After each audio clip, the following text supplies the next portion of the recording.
दूं कि आप लोग सोच रहे होंगे कि मैम तो पर्सनालिटी पढ़ा रही थी, पर्सनालिटी की थ्योरी बता रही थी, तो आज एडिक्शन में कैसे चली गई। तो पर्सनालिटी की थ्योरी में हम लोग जान गए कि टाइप थ्योरी क्या है, प्रकार का सिद्धांत, ट्रेड थ्योरी क्या है, आलपोर्ट और कैटल्स को जान गए।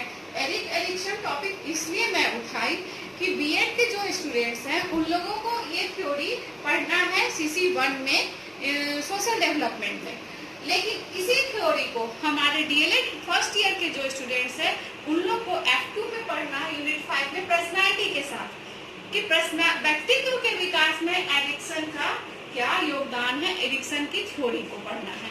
तो इसलिए मैं इस टॉपिक को ली हूँ जिससे बीएड का भी एक रिवीजन हो जाएगा पेपर 1 का, और डीएलएड वालों का भी अपना एक रिवीजन होगा। तो अभी हम लोग बात करते हैं एडिक्शन की।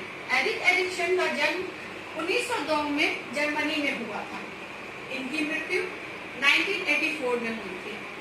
ये थे जर्मनी के, लेकिन ये मनोवैज्ञानिक अमेरिकन माने जाते हैं। ये अमेरिका में ही मनोवैज्ञानिक के रूप में बहुत सारे पुस्तक को लिखे, वहाँ के यूनिवर्सिटी में भी वो साइकोलॉजी को पढ़ाते थे, इसीलिए इन्हें अमेरिकन मनोवैज्ञानिक के रूप में माना जाता है। अमेरिकन मनोवैज्ञानिक होने के साथ साथ इन्हें नव फ्रायडवादी भी कहा जाता है। नव फ्रायडवादी या फ्रायड का आप लोग नाम सुने होंगे। अभी मैं आप लोग को फ्रायड की थ्योरी नहीं बताई हूँ, लेकिन बता दूं कि जो पर्सनालिटी की जो थ्योरी है उसे हम लोग 4 टाइप्स में बांटे थे। Type theory, trade theory, psycho analytic और टाइप कम ट्रेड। तो फ्रायड जो थे वो साइको एनालिटिक के अंतर्गत आ जाते हैं। तो ये एडिक्शन जो थे फ्रायड की थ्योरी से कुछ हद तक सहमत थे और कुछ हद तक सहमत नहीं थे, इसलिए इन्हें नव फ्रायडवादी मनोवैज्ञानिक के रूप में माना जाता है। एडिक्शन चाइल्डहुड एंड सोसाइटी नामक एक पुस्तक लिखे। उस पुस्तक में 1963 में इस पुस्तक के द्वारा उन्होंने बताया कि मनुष्य का जो व्यक्तित्व का विकास होता है वो व्यक्तित्व विकास 8 स्तर पर होता है, और उस व्यक्तित्व के विकास में समाज का और मानसिक गुणों का दोनों का बहुत ही बड़ा रोल होता है। इसलिए उन्होंने इस सिद्धांत का नाम दिया मनोसामाजिक विकास का सिद्धांत, जिसमें मानसिक गुण और सामाजिक गुण दोनों का बहुत ही महत्वपूर्ण योगदान रखा। एडिक्शन मनोवैज्ञानिक को इगो मनोवैज्ञानिक के रूप से में भी जाना जाता है, या इन्हें कहा जाता है जैसे नव फ्रायडवादी मनोवैज्ञानिक, तो इन्हें ईगो मनोवैज्ञानिक भी कहते हैं, या इन्हें ईगो मनोविज्ञान का जनक माना जाता है। अब आप सोच रहे हैं ईगो क्या है। ईगो वही जो मैं अभी बताई आप लोगों को कि फ्रायड की थ्योरी से वो कुछ हद तक समर्थक भी थे और कुछ नहीं। तो फ्रायड की जो थ्योरी थी आईडी, ईगो, सुपर ईगो, तो इसमें से वो माने कि प्रत्येक मनुष्य में ईगो होता है, आईडी और सुपर ईगो नहीं होता। इसलिए वो एक ईगो को लेकर जो बनाए उन्हें ईगो मनोवैज्ञानिक के रूप में भी जाना गया, और फ्रायड के समर्थक कुछ थ्योरी में होने का नव फ्रायडवादी मनोवैज्ञानिक के रूप में भी जानते हैं। अब आप लोग सोच रहे होंगे कि ईगो क्या है। तो ईगो, आईडी और सुपर ईगो के बारे में जब हम लोग फ्रायड की थ्योरी को पढ़ेंगे तब इसके बारे में चर्चा करेंगे। अभी हम लोग एडिक्शन के बारे में आगे जानते हैं। एडिक्शन जो 8 स्तरीय सिद्धांत जो दिए थे, तो प्रत्येक स्तर में वो एक सामाजिक इच्छा, सामाजिक शक्ति को रखे, मनोसामाजिक शक्ति रखे, ऐसी शक्ति रखे जिसमें क्या था कि फ्रायड का मानना था कि प्रत्येक लेवल से बालक जब ऊपर जाता है, अवस्था में जाता है, एक अवस्था से दूसरी अवस्था, दूसरी अवस्था से तीसरी अवस्था, तो वो एक संकट से गुजरता है, एक क्राइसिस से गुजरता है।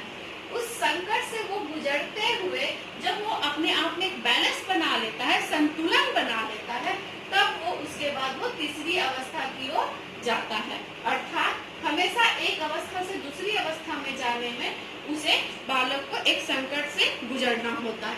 और ये संकट ऐसा नहीं कि एक अवस्था से दूसरी अवस्था में गया तो उसका संकट समाप्त हो गया, वो संकट फिर उसके साथ पूर्ण जीवन चलता है। और वही जो संकट है, उस संकट के कारण जो उसका शक्ति उभर कर आता है, वो शक्ति ही किसी भी व्यक्ति के व्यक्तित्व को प्रभावित करता है। इसलिए एरिक्सन की थ्योरी को डीएलएड में पर्सनालिटी में एरिक्सन के थ्योरी के संदर्भ में दे दिया गया है और बीएड में इसे सामाजिक यानी कि सोशल डेवलपमेंट के रूप में एरिक्सन के थ्योरी को दे दिया गया है। अब हम लोग बात करेंगे कि वो आठों अवस्था क्या है। एरिक्सन का सिद्धांत जानने से पहले हम जान जाए कि उनकी विशेषता क्या है। अभी तो विशेषता की बात हुआ कि एक विशेष संकट होता है प्रत्येक अवस्था में। उसके साथ साथ जो एरिक्सन दिए थे, प्रत्येक अवस्था में ये 3R का कार्य होता है, यानी प्रत्येक अवस्था से दूसरी अवस्था में जाने में ये 3R का रोल बहुत ही बड़ा होता है। अब आप लोग को लग रहा होगा 3R है क्या? 3R, R1, R2, R3। R1 visualisation, कर्म कांडता। R2 रिचुअल, कर्म कांड। R3 रिचुअलिज्म, कर्म कांडवाद। रिचुअलाइजेशन, कर्म कांडता क्या है? कर्म कांडता व्यक्ति अपने समाज के व्यक्तियों के साथ वही व्यवहार करता है जो सामाजिक रूप से स्वीकार किया जाएगा। अर्थात जो व्यक्ति होता है, जो बालक होता है, वो समाज के साथ उसी तरह का व्यवहार करता है जिस तरह का व्यवहार वो आसपास के वातावरण में देखता है कि क्या समाज के रूप में स्वीकृत है। अगर समाज में चोरी को स्वीकार हम लोग नहीं करते कि चोरी गलत है, चोरी करना गलत है या अपने से छोटों को मारना गलत है, तो व्यक्ति भी इस बात को स्वीकार करेगा कि हाँ, चोरी करना गलत है, अपने से छोटों को मारना गलत है। तो वो कर्म कांडता हो गया। अब रिचुअल की जो हम बात करते हैं, वो दूसरों को दिखाने के लिए कार्य करता है। उसकी इच्छा हो व्यक्ति की या ना हो, परंतु वो दूसरे को दिखाने के लिए कार्य करता है। अब जैसे कि किसी से हम मिलते हैं तो हो सके कि हमारी इच्छा ना हो, फिर भी कहेंगे हेलो, आप कैसे हैं? हाँ, चलिए नमस्ते, हाँ, आपसे मिलकर बहुत खुशी हुई। तो ये हो गया रिचुअल कि दूसरों को दिखाने के लिए हम कोई कार्य करते हैं। अगर किसी दूसरे से गुस्से में है तो वो दिखाने के लिए हम उसे इग्नोर करते हैं या उसके बारे में कुछ गलत बोलते हैं। अब R3 विजुअलिज्म, कर्म कांडवाद। R3 जो है, इसमें प्राणी स्वयं अपने ऊपर ध्यान देता है। इसमें जो व्यक्ति होता है वो कोई भी जो व्यवहार करता है, वह व्यवहार में जो कोई परिवर्तन भी करता है तो अपने पे फोकस करके करता है। अर्थात अभी उसकी इच्छा हो कि किसी पे गुस्सा करना है तो नहीं, हमारे चेहरा बिगड़ जाएगा, अगर मैं गुस्सा करूंगा तो वो मेरे चेहरे पे दिखेगा, तो हो सकता है कि फोटो शूट करने में वो चेहरा अच्छा ना आए। तो अब R3 में वो पूरा ध्यान अपने ऊपर देकर और उसी के अनुसार वो व्यवहार में परिवर्तन करता है। अर्थात एरिक्सन के अनुसार जो व्यक्ति प्रत्येक अवस्था, एक अवस्था से दूसरी अवस्था में जाने के लिए जो व्यवहार परिवर्तन कर रहा है, वो व्यवहार परिवर्तन में ये तीनों का बहुत बड़ा रोल होता है। वो ये भी देखता है कि जो हम कार्य कर रहे हैं वो समाज के द्वारा स्वीकार किया जाएगा या कि नहीं, वो स्वीकृत है, या जो कार्य कर रहे हैं उसमें सामने वाला क्या मुझे समझ रहा है, लोग क्या देखेंगे। और तीसरा, वो अपने ऊपर फोकस करके अपने स्वार्थ भाव को देखते हुए कार्य करता है। तो अब हम लोग बात करते हैं एरिक्सन के आठों अवस्थाओं के बारे में।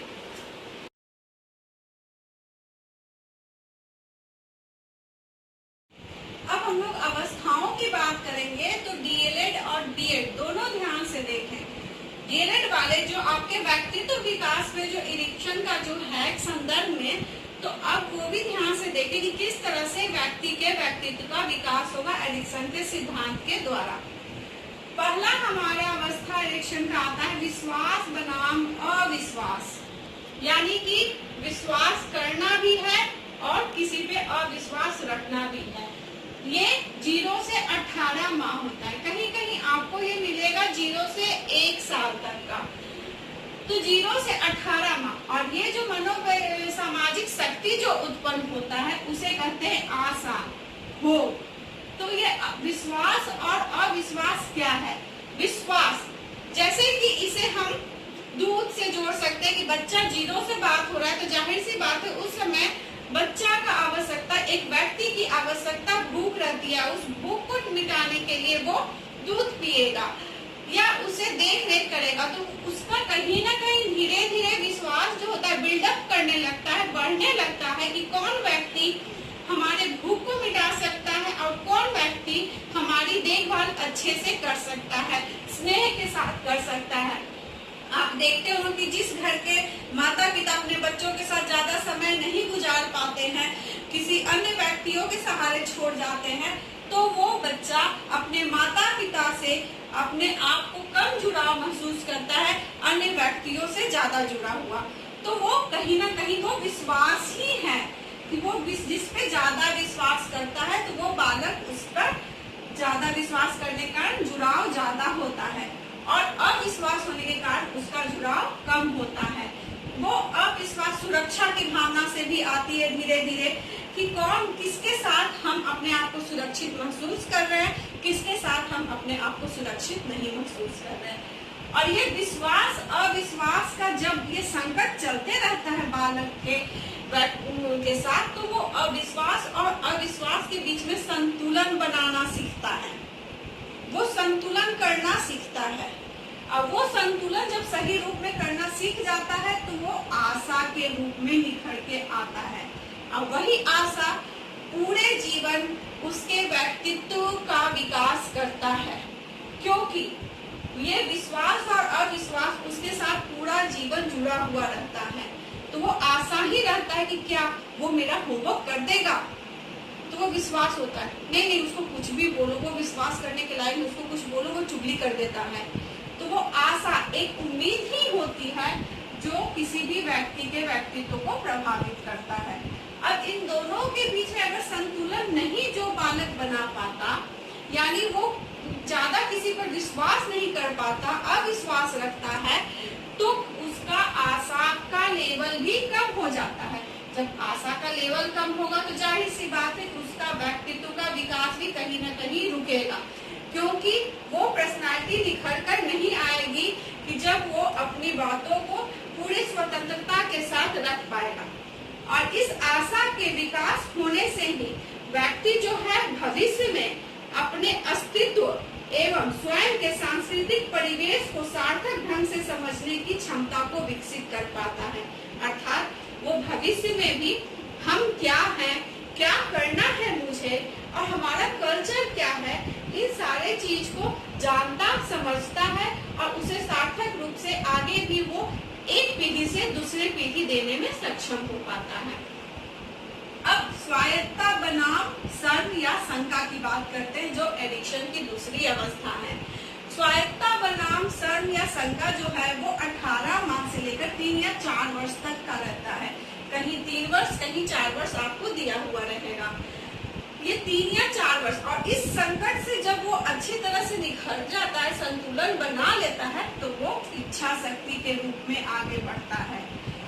तो ये स्वायत्तता और शर्म और शंका जो होता है, उस समय छात्र को देखेंगे, बालक जो है उस समय स्वयं खाना खाना चाहता है, स्वयं अपने शर्ट का बटन लगाना चाहता है, कोई भी कार्य वो स्वयं करना चाहता है।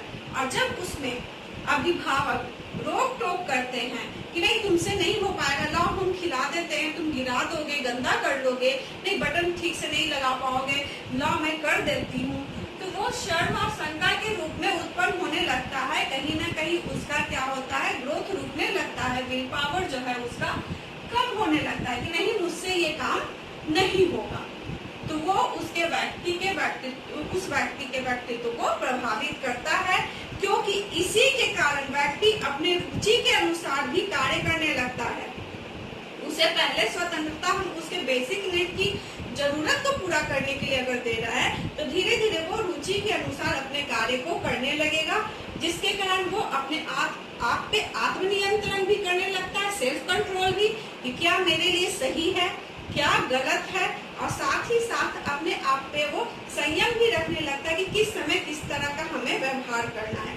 इस तरह के गुणों का वो विकास कर पाता है। और अगर उसके अंदर शर्म या शंका ज्यादा उत्पन्न हो गया तो वो अपने आप पे कंट्रोल नहीं कर पाएगा, वो संयम नहीं रख पाएगा, क्योंकि हमेशा उसे अपने कार्य में कुछ न कुछ त्रुटियां नजर आएंगी, जिस कारण वो अपनी बातों को अच्छी तरह से वो किसी के सामने प्रस्तुत नहीं कर पाएगा, अपने विचार को नहीं दे पाएगा।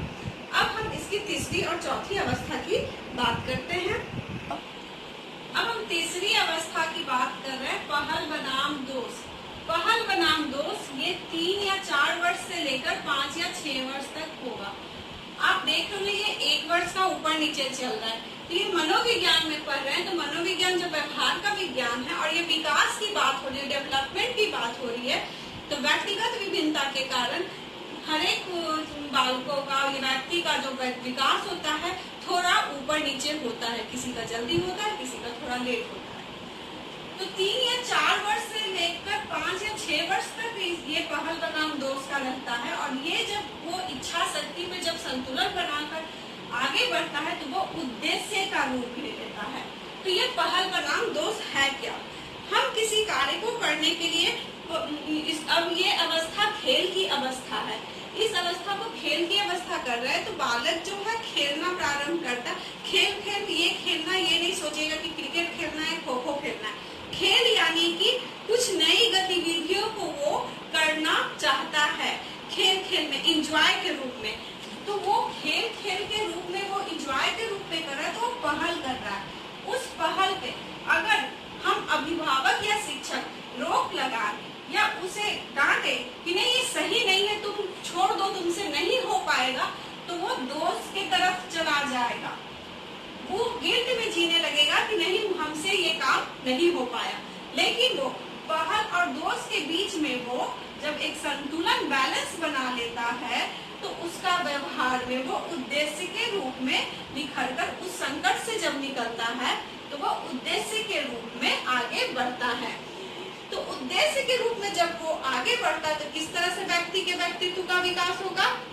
व्यक्ति में एक लक्ष्य निर्धारित करने की क्षमता का विकास होता है, जिससे वह भविष्य में बिना किसी संकोच, बिना किसी भय के कोई भी कार्य में अपने लक्ष्य तक पहुंचने को, प्राप्त करने के लिए वो सक्षम हो पाता है।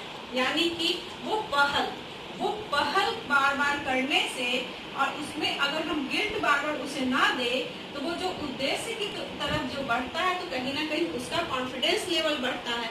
उस कॉन्फिडेंस लेवल के बढ़ने के कारण वो भविष्य में भी बिना किसी डर भय के कुछ भी नया कार्य वो करने के लिए आगे बढ़ता है, जागरूक होता है, और वो जागरूकता उसके व्यक्तित्व में निखर कर बहुत ही ज्यादा विकास करता है, क्योंकि व्यक्तित्व में सर्वांगीण विकास का बहुत ही महत्वपूर्ण योगदान होता है, मानसिक हो या शारीरिक हो। अब चौथी अवस्था की बात करते हैं, परिश्रम बनाम हीनता। परिश्रम बनाम हीनता की बात कर रहे हैं, तो परिश्रम बनाम हीनता जो है वो हमारा स्कूल का अवस्था है, क्योंकि इसका एज क्या है? 5 से 6 वर्ष से लेके 11 से 12 वर्ष तक।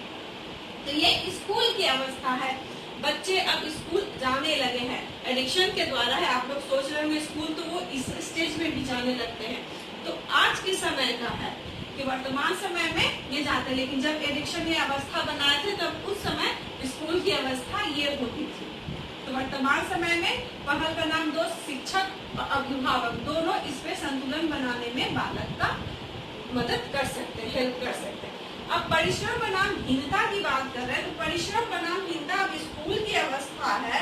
तो इस अवस्था में छात्र अब शिक्षक के संपर्क में है, शिक्षक में वो प्रतिबिंब के रूप में अपने आप को देखते हैं, शिक्षक के द्वारा कही गई हर एक बात को वो समझते हैं और उसका अनुकरण करते हैं।